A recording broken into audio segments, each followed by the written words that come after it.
My early work as an artist, I mean, most certainly wasn't anything to do with what was going on in Northern Ireland. I was born in '65, so grew up probably knowing nothing but the Troubles. I went off to England to go to art school.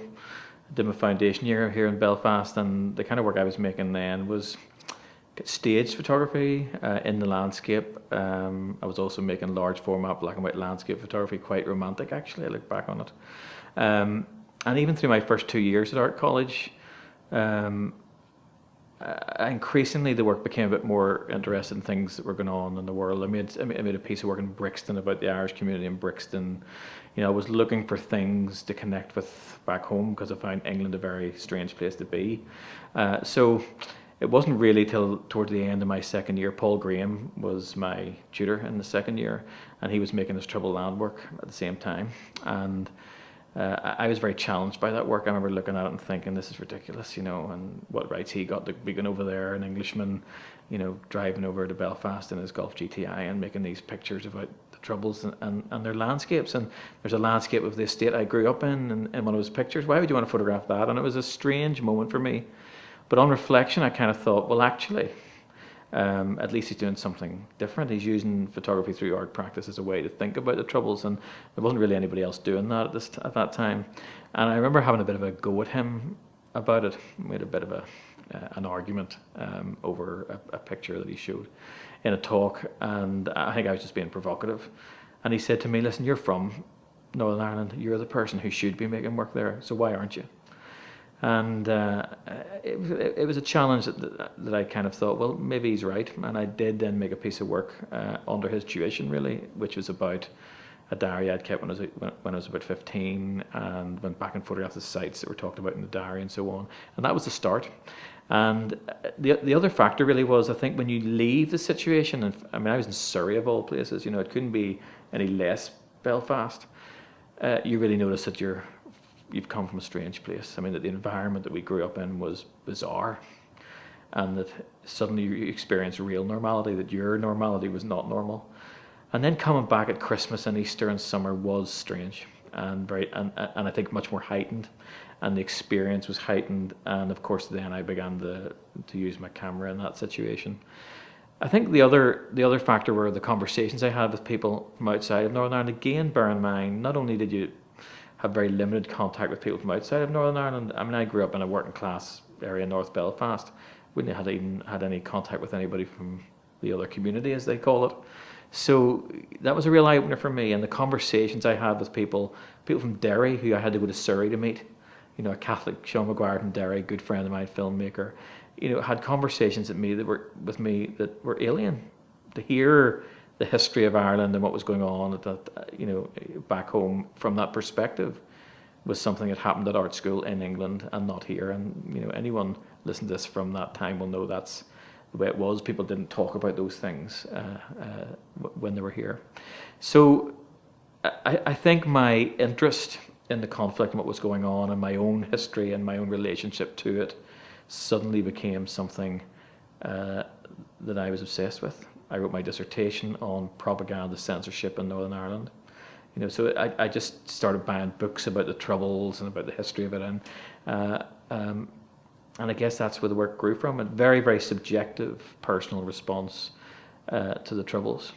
So the Sectarian Murder work came out of all of that, and as I began to research more and more, I started off by being interested in going back and looking at those things I remembered, people who had been killed from streets around us when I was younger, and the kind of experiences we had had then. And I came back to Belfast for about 3-4 weeks, no, maybe even longer, and spent days at a time in the Belfast Telegraph archive looking through old newspapers and making notes and doing research.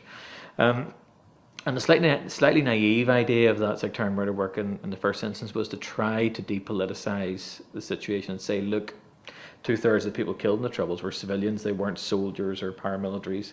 And that was that was one of these conversations with people in England, that misconception that people who got killed here, they were probably combatants, they probably were involved in the conflict, which of course wasn't true.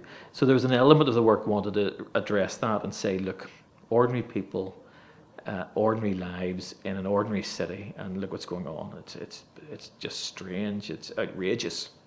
And there was a slightly naive attempt, as I say, to kind of look at uh, a very human approach to that.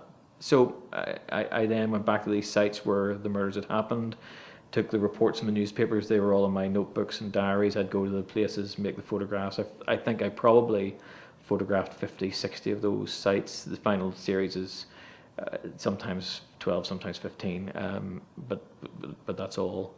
And they have three elements really. They have the photograph itself, which is the photograph of the place where the murder either was committed or where the body was found. The text, which is any reference to Protestant or Catholic removed from the text. And then that's printed beneath the photograph. And then the kind of third invisible element of the work is where the viewer kind of fills in the gap between the text and image, and also the passing of time.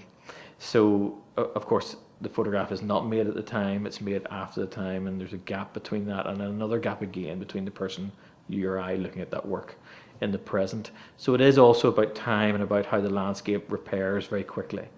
I remember when we moved back to Belfast in the late 1980s, we lived in the Beersbridge Road and in a flat there, and we were having our tea one night and an explosion occurred just up the street, and it was a prison officer in his car at the lights, and the bomb had went off onto his car.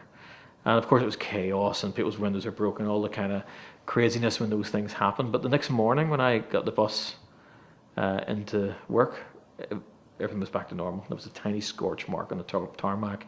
The cars were all queuing at the junction, and everything was normal. There's a sense of that in the work, that the landscape was a normal landscape. That the violent moment, this puncturing of the moment or of time or of the landscape, was a very brief one, and then the camera returns to that place and kind of recompletes that cycle to kind of draw us back to that moment. And of course, we're always trying to get away from those things. So the photographs are made in such a way they're not meant to be in any way macabre or kind of dramatic. They're quite banal deliberately, because that's the nature of this. The places where people were murdered and where things happened in Northern Ireland were banal places. They weren't, these things that happened weren't spectacular or dramatic. Quite often they happened in the quietest, most terrible ways, in the most ordinary situations to the most ordinary people, and that's what the work tries to examine.